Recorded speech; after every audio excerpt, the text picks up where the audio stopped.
예, 인사하겠습니다. 안녕하십니까? 예, 좋은 소식이 많이 있어서 좋습니다.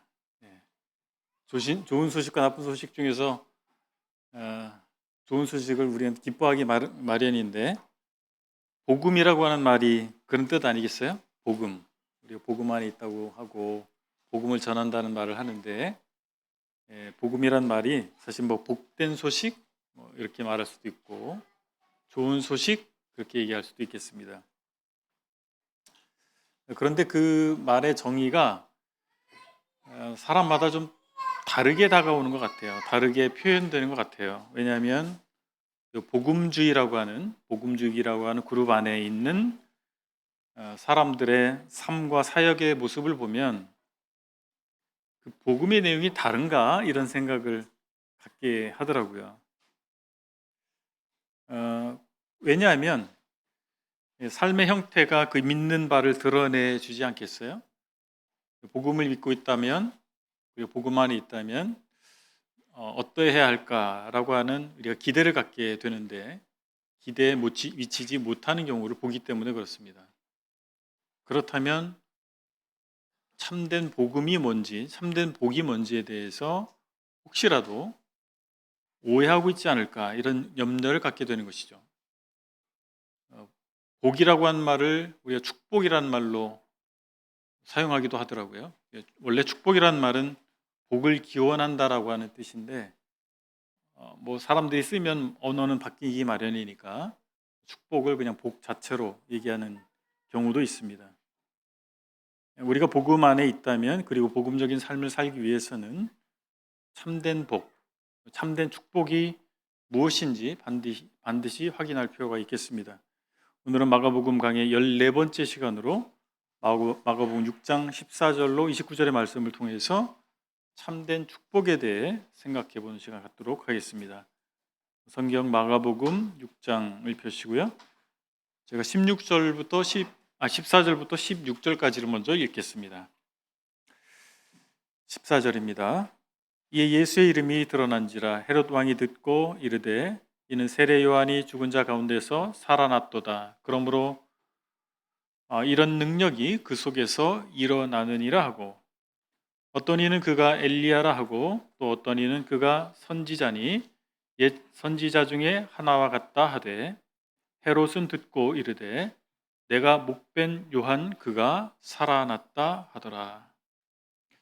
참된 축복이라고 하는 자에 우리가 먼저 생각해 볼 수 있는 것은 그리스도를 나타냄이 가장 큰 영광이다라고 하는 것입니다. 침례 요한의 삶을 우리가 생각해 볼 필요가 있는데, 침례 요한은 그리스도를 드러내는 삶을 살았습니다. 구약의 선지자들이 있었잖아요.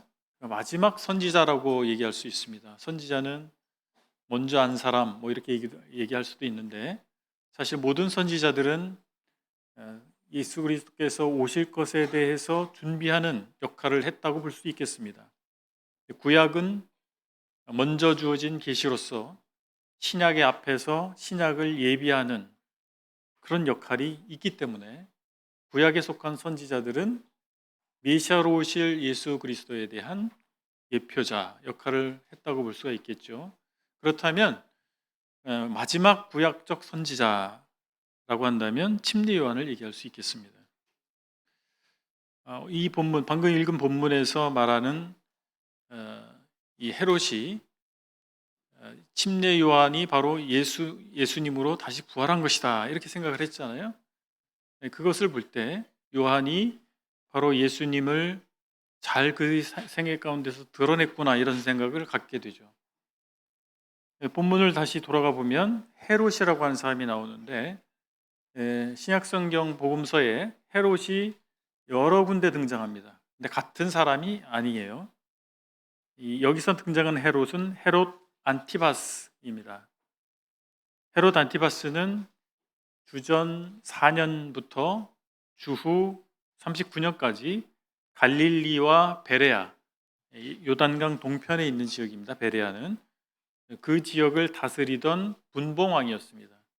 그의 아버지는 헤롯 대왕입니다.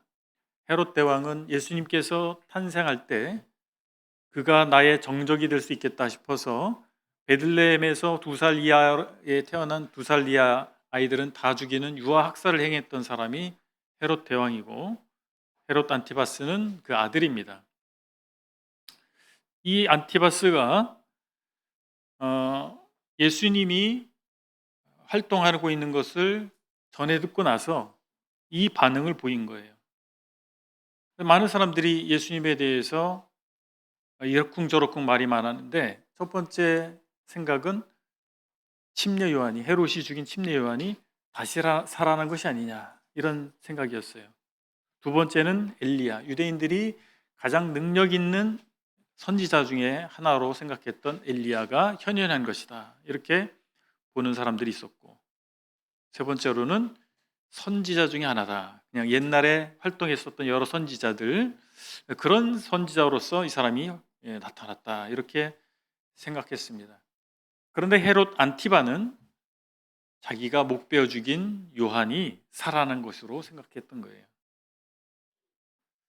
헤롯이 그렇게 생각하는 것을 보면 예수님에 대한 이미지가 얼마나 헤롯에게 강력하게 작용했는가를 생각해 보게 되고, 또 한편 헤롯이 목베어 죽인 침례 요한이 또 얼마나 강력한 이미지를 주었을까, 이런 생각을 갖게 되는 것이죠.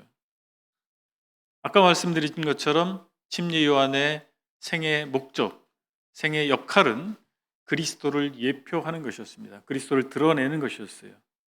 그가 제대로 그리스도를 드러냈기 때문에 예수님에 대해서 침례 요한처럼 생각할 수밖에 없었던 것 같아요.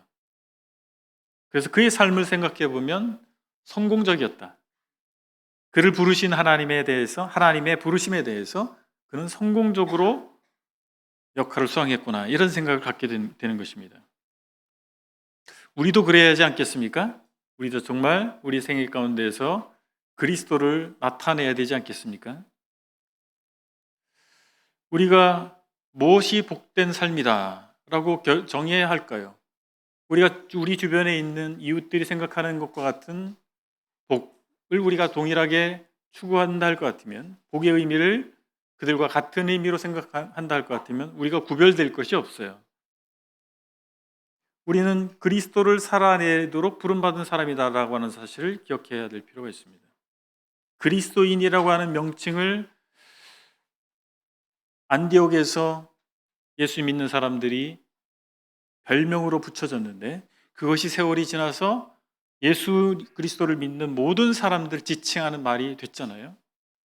그러면 안디옥에서 왜 예수님 믿는 사람들이 그리스도인이라고 하는 별명을 얻게 됐을까요? 그들은 말로만 예수님을 전하는 것이 아니고 그들의 삶 가운데서 정말 저 사람들 가운데 예수가 있구나, 그리스도가 있구나 라는 사실을 드러내지 않았을까 생각하게 되는 것입니다. 고린도 후서 2장에서 바울은 고린도 성도들에게 이렇게 권면하고 있습니다. 2장 14절 이하에 보면, 항상 우리를 그리스도 안에서 이기게 하시고 우리로 말미암아 각처에서 그리스도를 아는 냄새를 나타내신 하나님께 감사하노라. 우리는 구원받는 자들에게나 망하는 자들에게나 하나님 앞에서 그리스도의 향기니, 이 사람에게는 사망으로부터 사망에 이르는 냄새요, 저 사람에게는 생명으로부터 생명에 이르는 냄새라. 누가 이 일을 감당하리요? 우리는 냄새를 나타내야 됩니다. 그리스도의 향기를 우리 삶 가운데서 나타내야 됩니다. 우리 삶 가운데 그리스도의 품격을 나타내야 되지 않겠습니까? 그리스도의 넉넉하심이 우리 삶 가운데 드러나야 됩니다. 그럴 때 우리는 그리스도인다운 삶을 살았다라고 말할 수 있겠습니다. 우리는 위선적이지 않기 위해서 우리는 정직해야 돼, 솔직해야 돼. 그래서 육신적인 것을 드러내는 것이 마치 정직인 것처럼 생각할 수도 있습니다. 위선적이어서는 안 되죠. 그렇지만 막 살아도 안 됩니다. 우리가 육신이 있다고 해서, 육적 욕망이 있다고 해서, 때로는 우리 속에서 잘못된 소욕이 있다고 해서 그것을 드러내는 것이 정직은 아닙니다. 성령을 우리에게 주셨는데 그것을 제어하도록 우리에게 주신 것이 아니겠습니까? 우리 욕망대로 생긴 대로 산다면 하나님께서 우리를 제자로 부르셨다라고 하는, 그리스도의 제자로 부르셨다라고 하는 그 부르심은 무엇이 되겠어요? 그래서 참된 정직이 뭔지에 대해서 오해해서 그냥 육신적인 행습을 하는 것에 대해서 당당한 그런 위험천만한 그리스도인의 모습들을 가끔 보게 되는데 좀 위험한 것입니다. 우린 그리스도를 나타내는 삶을 살아야 하겠죠. 참된 축복이라고 하는 제가 우리 두 번째 생각해 볼 것은 그리스도의 남은 고난에 참여하는 것이 축복이다라고 하는 것입니다. 17절 이하의 긴 구절이 있는데 몇 구절을 제가 읽겠습니다. 17절, 전에 헤롯이 자기가 동생 빌립의 아내 헤로디아에게 장가든 고로 이 여자를 위하여 사람을 보내어 요한을 잡아 옥에 가두었으니 이는 요한이 헤롯에게 말하되 동생의 아내를 취한 것이 옳지 않다 하였습니다.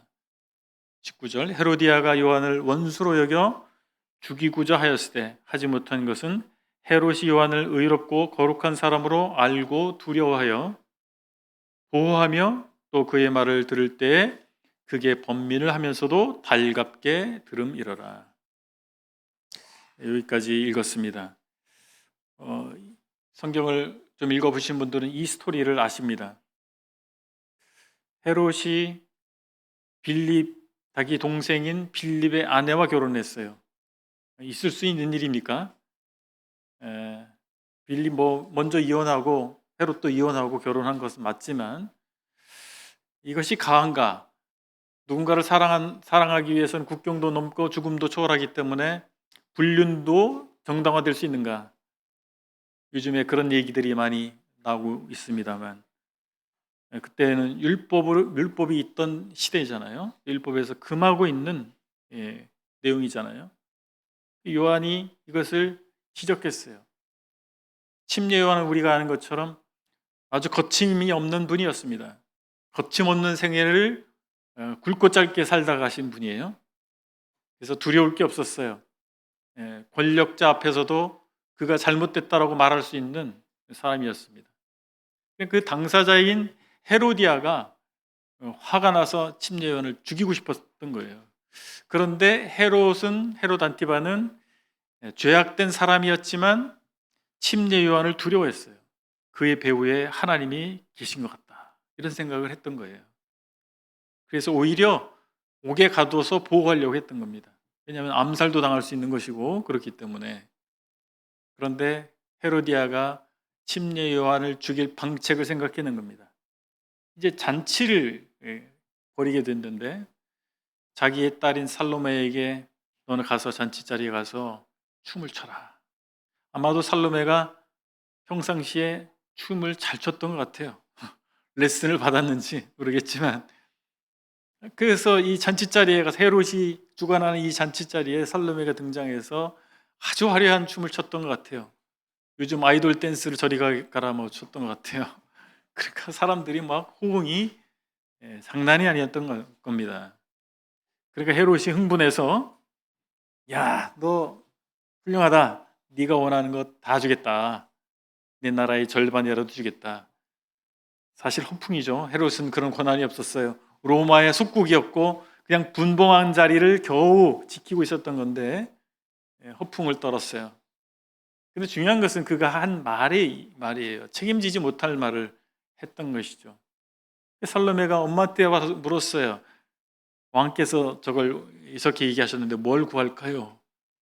헤로디아가 딱 얘기합니다. 침례 요한의 머리를 구하라.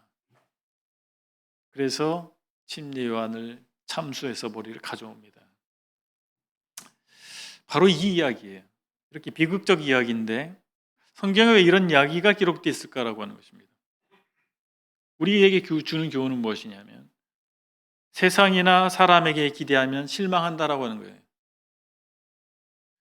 헤롯 안티바스가 침례 요한을 두려워하는 것을 요한이 몰랐을까요?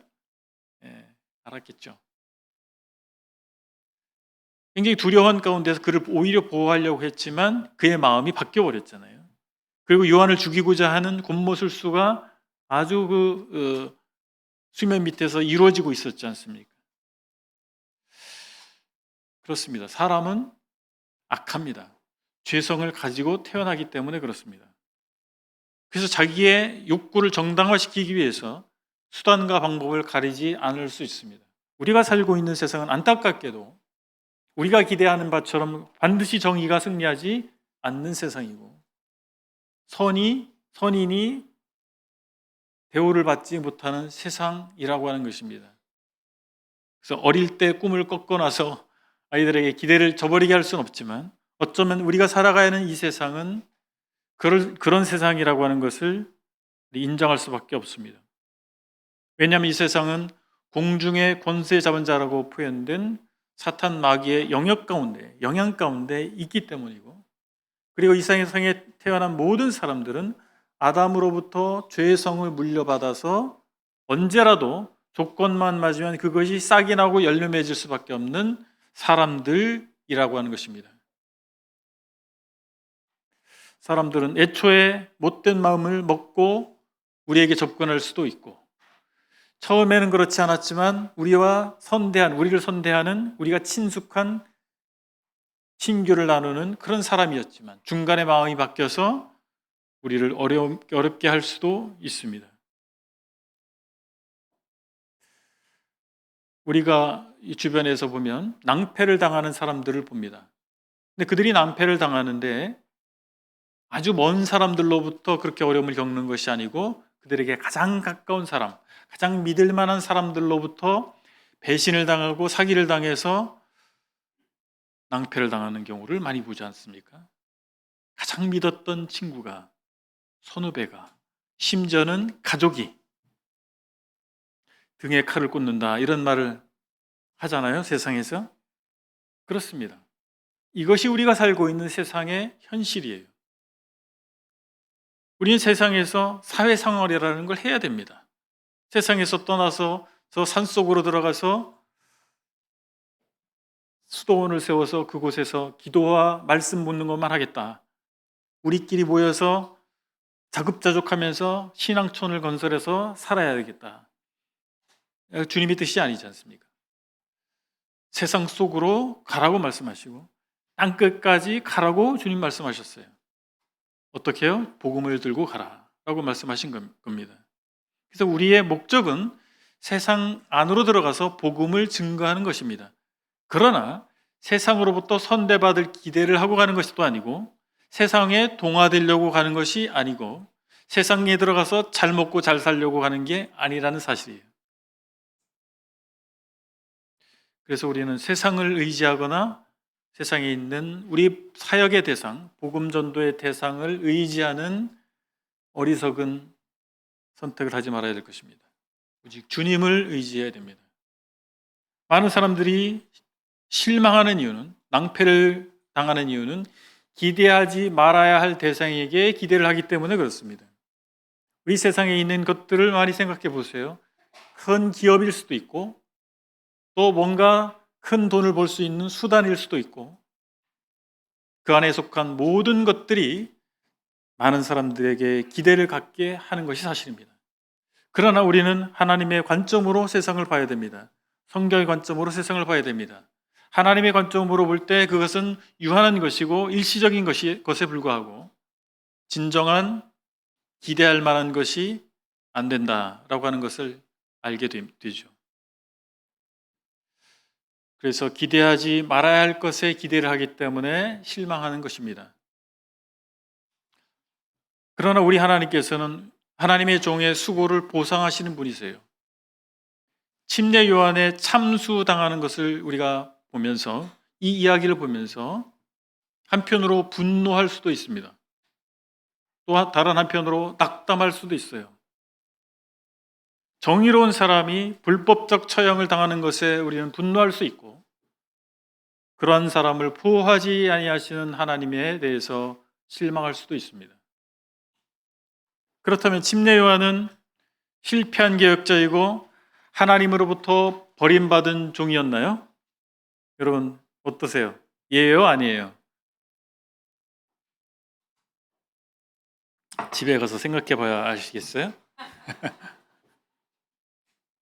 그렇다면 질문을 바꿔볼까요? 우리 주 예수 그리스도께서는 실패한 기억자입니까? 실패한 메시아이십니까? 어이구, 여기는 바로 나오시네. 다행입니다. 그렇지 않죠. 저와 여러분들 있잖아요. 우리가 어떻게 구원받았어요? 예수님이 죽으셨기 때문에. 예수님이 재판에서 사형 판결을 받았기 때문에. 예수님이 채찍에 맞고 십자가에 달려서 목숨을 잃었기 때문에 우리가 구원받은 겁니다. 예수님의 성육신의 목적은 죽으심이에요. 왜 이 땅에 사람이 되어 오셨어요? 죽기 위해 오셨습니다. 왜 죽으셔야 했을까요? 우리의 죄를 짊어지고 대신 벌받기 위해서 죽으신 것입니다. 근데 거기서 끝나지 아니하시고 3일 만에 부활하셨습니다. 부활하셔서 믿음의 주여 온전케 하시는 인 예수를 바라보자. 그는 그 앞에 있는 기쁨을 위하여 십자가를 참으사 부끄러움을 개의치 아니하시더니 하나님 보좌 우편에 앉으셨느니라 라고 하는 말씀이 이루어지게 하신 거예요. 부활하셔서 하나님 보좌 우편에 앉으셨어요. 주님께서는 단번에 영광 받으신 것이 아니고 죽음의 터널을 통과하고 나서 영광을 얻으신 거예요.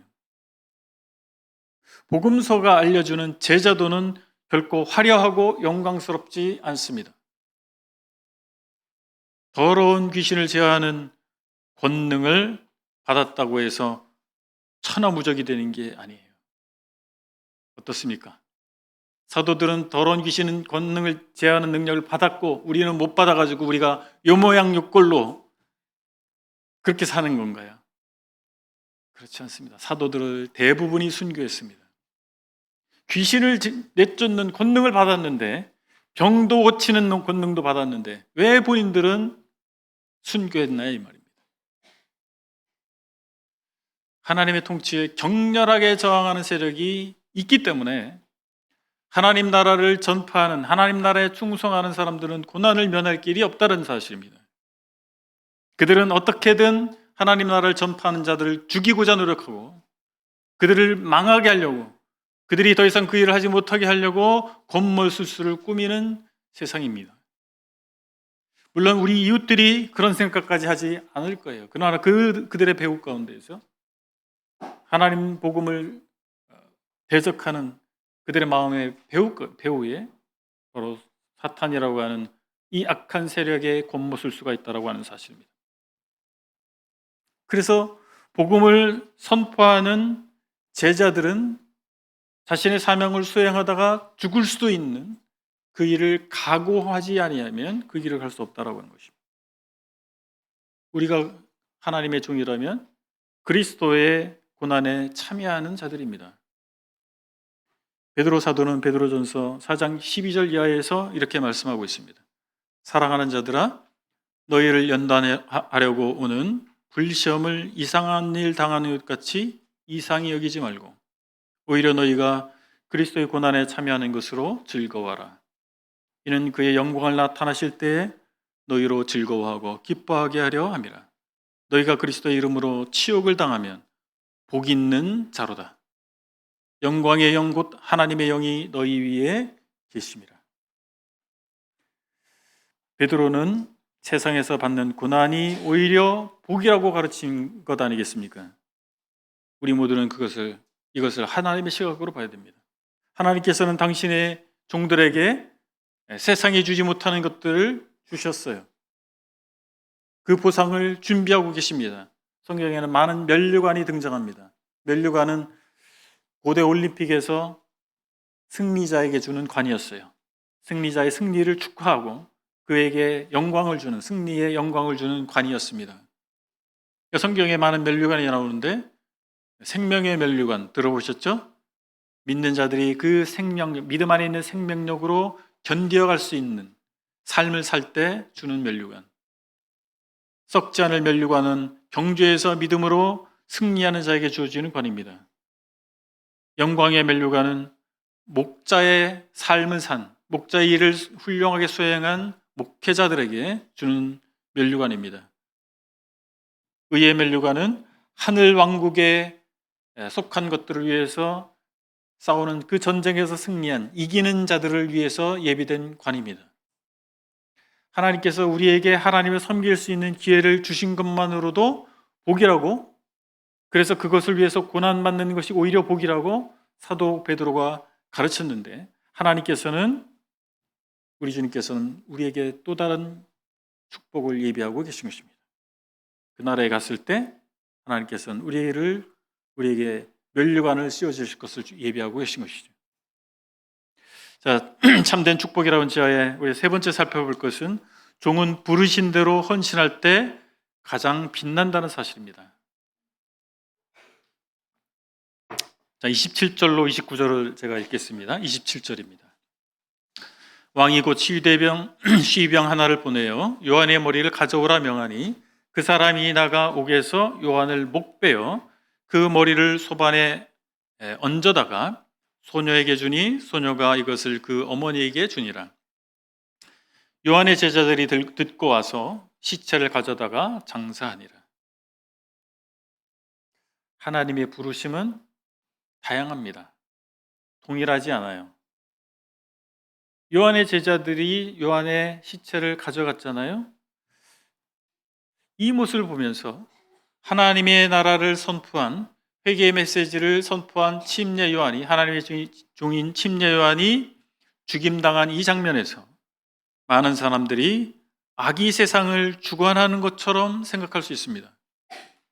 그러나 우리가 잘 생각해 봐야 됩니다. 과연 악이 세상을 주관하는 것일까요? 아니면 하나님께서 이 세상의 주권자이실까요? 하나님이십니다. 우주의 주권자는 하나님이시기 때문에 요한을 태어나게 하시고 요한에게 사명을 주신 분도 하나님이시고, 그의 사명이 어떻게 끝나고 그 인생이 어떻게 끝날지도 하나님 손에 있는 것입니다. 요한은 예수를 예표하는, 예수 그리스도를 예표하는 역할을 했어요. 그의 사명은 예수 그리스도께서 등장하면 끝나는 것입니다. 그의 인생의 무대는 예수 그리스도를 등장시키는 거예요. 그는 조연입니다. 주인공은 예수 그리스도세요. 주인공인 예수 그리스도께서 무대에 등장하면 그는 퇴장해야 되는 역할이었던 것입니다. 그가 죽임을 당할 때까지 실제로 직접적인 역할은 악한 사람들이 했어요. 그래서 표면적으로 볼 때는 침례 요한이 악한 자들의 권세에 의해서, 악의 세력에 의해서 죽임당한 것처럼 보입니다. 그러나 그것은 그의 사역이었어요.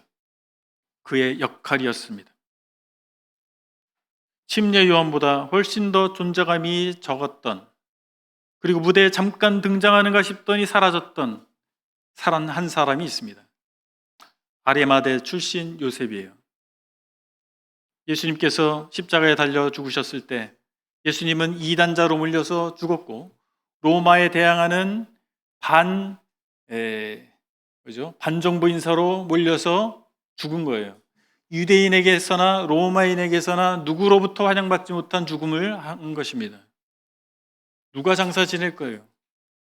근데 아리마대 출신의 요셉이 예수님의 시신을 달라고 했어요. 그리고 자기의 무덤에 장사 지냈습니다. 그의 역할이 그것이었습니다. 하나님께서는 그 일을 하도록 그를 부르신 거예요. 주님께서 부활하셔서 이제 갈릴리에 돌아갔던 베드로를 찾아가 만나십니다. 근데 마지막 멘트가 있어요. 서로 주고받는, 베드로와 주님이 주고받는 멘트가 있어요. 베드로가 뭘 궁금해했냐면 요한을 가리키면서 저 제자는 어떻게 될까요? 이렇게 물어봤어요. 그때 예수님께서 뭐라고 대답하셨냐면, 내가 올 때까지 그를 머물게 하고자 할지라도 내게 무슨 상관이냐? 너는 나를 따르라. 이게 마지막 대화예요. 베드로와 주님과의 마지막 대화입니다. 베드로는 십자가에 거꾸로 매달려 죽었다라고 하는 전승이 있습니다. 그러나 사도 요한은 자연사였어요. 가장 오래 사셨어요.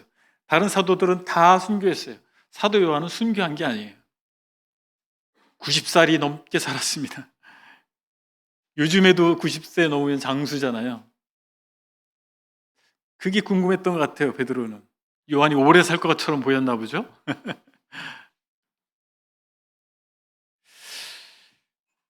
우리의 각자의 부르심이 이렇게 다릅니다. 그것은 주님의 주권입니다. 베드로와 요한을 비교할 때 누가 더 좋은 부르심을 받았나요? 누가 더 좋은 부르심을 받았다고 말할 수 있을까요? 베드로처럼 살기 원하시는 분 계세요? 굵고 짧게? 아니, 사도 요한처럼 길게 살기를 원하십니까? 우리 소관이 아니에요. 하나님이 부르셨잖아요. 하나님 뜻에 있는 겁니다. 여러분, 모세가 느보산에서 가나안 땅을 보기만 하고 바라보기만 하고 못 들어가서 안타까워 하시는 분들 계시죠? 모세 편에 서셔서 모사모가 계십니까? 우리 모세 너무 안타깝다.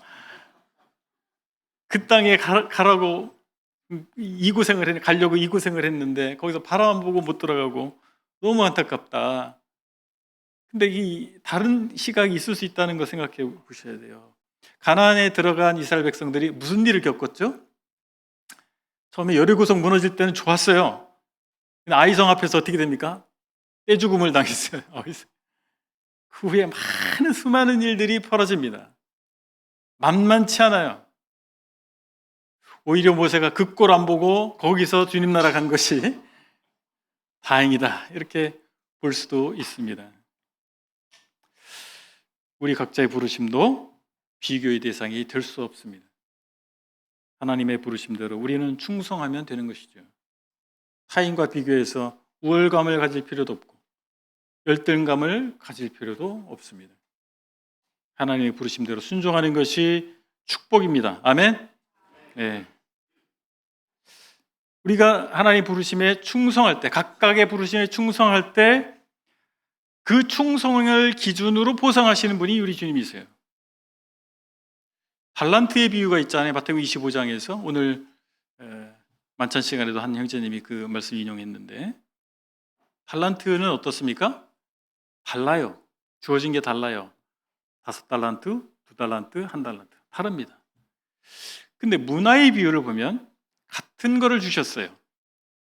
한 문화씩 나눠 주셨단 말이에요. 다른 걸 주시기도 하고 같은 걸 주시기도 해요.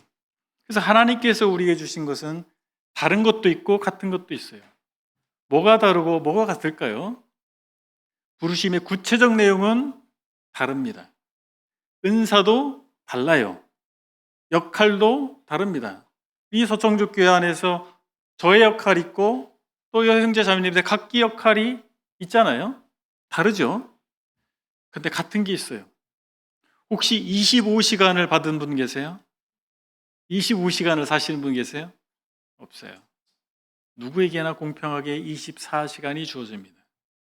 같은 것도 있는 거예요. 중요한 것은 하나님께서 우리에게 맡기신 것에 대해서 우리가 어떤 결과를 낼 것이냐라고 하는 것입니다. 우리 먼저 각각 다르게 주신 영역에 대해서 다른 사람과 비교할 것이 아니고 나에게 주신 것이 무엇일까? 나에게 부여하신 역할이 무엇일까를 생각해보고 거기에 충성할 필요가 있다고 하는 것입니다. 또 같이 주신 것들이 있지 않습니까? 서청주 교회라고 하는 이 지역교회 같은 멤버가 되게 하시고 하루 24시간이라는 시간을 동일하게 주신 하나님께서 우리에게 무엇을 요구하실까라고 하는 것입니다. 바울은 에베소서 4장 1절에서 세 번역으로 읽으면 이렇게 말씀했습니다. 그러므로 주님 안에서 갇힌 몸이 된 내가 여러분에게 권합니다. 여러분은 부르심을 받았으니 그 부르심에 합당하게 살아가십시오. 뭐라고요? 부르심에 합당하게 살아가십시오. 우리 자신이 주인이 아님을 명심해야 됩니다. 주님께서 내게 주신 것이 무엇인지 생각해 보시기 바랍니다. 내게 맡기신 역할이 무엇인가 생각해 보시고 이제 주어진 나의 시간이 무엇인가를 생각해 보시기 바랍니다. 그에 따라 충성해야 됩니다. 비교하지 마시고 판단하지 마시고 충성해야 됩니다. 그럴 때 주님께서 평가하셔서 멸류관을 주실 것입니다. 오늘 교훈을 정리하겠습니다. 첫 번째, 우리는 그리스도를 나타내는 삶을 살아야 됩니다. 우리가 시작을 잘했다 할지라도 진행하는 중에 초심을 잃을 가능성이 있습니다. 우리는 우리 자신이 아니라 그리스도를 나타내는 사람들이어야 됩니다. 나의 수고, 나의 능력, 나의 이름, 나의 성과, 이것을 우리는 얼마든지 드러내고자 할 수 있어요. 왜냐하면 우리의 속성이 그렇습니다. 이런 유혹을 조심해야 됩니다. 우리가 간증을 가끔 듣잖아요. 정말 훌륭한 간증이 무엇일까요? 나 이렇게 잘났어요. 나 이렇게 수고했어요. 나 이렇게 잘했어요. 그것도 간증할 수 있겠지만 그런 간증보다는 나는 부족하지만 하나님께서 이렇게 하셨습니다. 하나님께서 나를 바꾸셨습니다. 주님께서 개입하셨습니다. 그런 간증이 더 아름답지 않을까요? 그렇습니다. 우리는 얼마든지 우리 자신을 드러내려고 합니다. 아주 틈만 있으면 나 자신을 좀 부각시키고 싶어요. 그것이 죄의 속성이라고 하는 점을 명심하시기 바랍니다. 두 번째, 그리스도의 고난에 참여하는 것은 고통스러운 일이지만 하나님께서 주시는 축복이라고 하는 것입니다. 우리가 하나님의 종 그리스도의 제자로서 살려면 그리스도의 남은 고난에 참여할 수밖에 없습니다. 그런데 그 자체가 복입니다. 위장된 복이에요. 위장된 축복입니다. 그뿐 아니라 하나님께서는 우리 희생과 수고를 기억하시고 보답하십니다. 그래서 우리는 낭망할 이유가 없습니다. 하나님께서는 우리의 모든 것을 기억하시는 것입니다. 사람은 잊어버려요. 그러나 하나님은 기억하십니다. 그리고 보상하시는 분이라고 하는 것입니다. 마지막으로 우리 각자의 부르심은 다양합니다. 나를 부르신 부르심에 초점을 맞추고 섬겨야 됩니다. 우린 옆 사람을 이쁜 눈으로 보지 못할 때가 있어요. 그 사람이 뭘 나에게 잘못한 게 없는데 왠지 미워요. 이유가 뭘까요? 그 사람 잘 쓰임받는 것 같거든. 나보다 더 이름이 나는 것 같거든. 나보다 더 주목을 받는 것 같아요. 나보다 더 많은 일을 하는 것 같아요. 그러니까 이쁜 눈으로 못 쳐다봐요. 그럴 수가 있죠. 주권자가 내가 아니잖아요. 주님이시잖아요. 주님이 부르신 대로 맡기신 대로 섬기는 것입니다. 비교하지 마시고 상황도 비교하지 마시고 은사도 비교하지 마시고 능력도 비교하지 마시기 바랍니다. 나와 하나님과의 관계입니다. 하나님 나를 아십니다. 나의 상황을 아시고 나의 능력도 아십니다. 하나님께서 나에게 어떤 것들을 허락해 주신 거예요. 그것을 주신 거예요. 그것을 근거로 기대를 하시는 것입니다. 사람들은 잘 모르는 거죠. 드러난 것만 보이기 때문에 사람들은 잘 몰라요. 근데 하나님께서는 우리의 내밀한 것까지 관찰하시고 살피시는 분이시기 때문에 하나님께서 우리에게 주신 것을 근거로 하나님에게 섬기게 될 때 정당하게 보상하시고 평가하시는 분이십니다. 여러분 혹시 바울처럼 살고 싶은 분 계세요?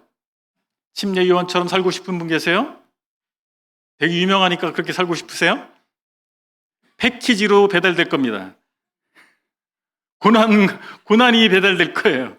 육체의 가시가 배달될 거예요. 잘 선택하시기 바랍니다. 부르신 대로 순종하는 거예요. 다 바울처럼 살겠어요? 다 침례요한처럼 살겠습니까? 아레마대 요셉도 있잖아요. 잠깐 등장했다 사라진 사람. 그 사람 부자였어요. 그렇다고 다 아레마대 사람 되고 싶다고 원한다고 되는 거 아닙니다. 주님 부르셔야 돼요. 노인도 부르셨어요. 여기 노인분들 계십니까? 나는 노인이다. 미랄 성도부 가면 노인입니까? 네, 노인도 부르신 거예요. 이제 인생의 황혼기에 구원받으신 분들 계시잖아요. 젊어서 구원받아서 평생을 주님 위해서 살아서 노인된 분도 계시고, 잘 모르겠지만 어째 그런지 나이가 한참 들어서 이제 돌아서면 잊어버리는, 그리고 육체 힘도 연약해져서 걸음도 걷기 어려운 상황에서 구원받은 분도 계십니다. 근데 그들은 안 부르셨을까요? 그들도 부르신 거예요.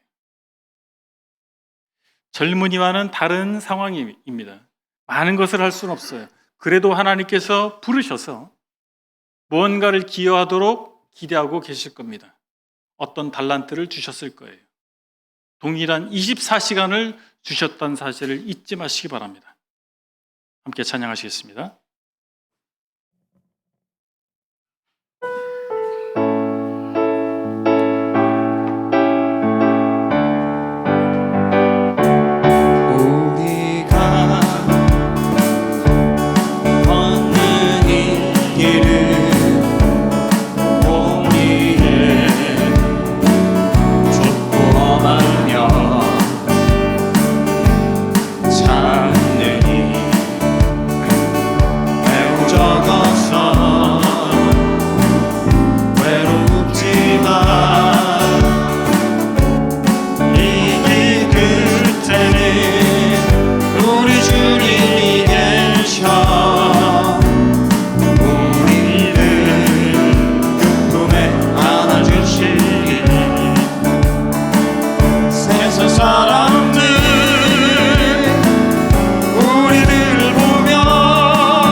참된 복에 대해서 알려주신 하나님 앞에 우리 각자 기도하는 시간 갖겠습니다. 각자 기도하시고 제가 기도하고 마치겠습니다.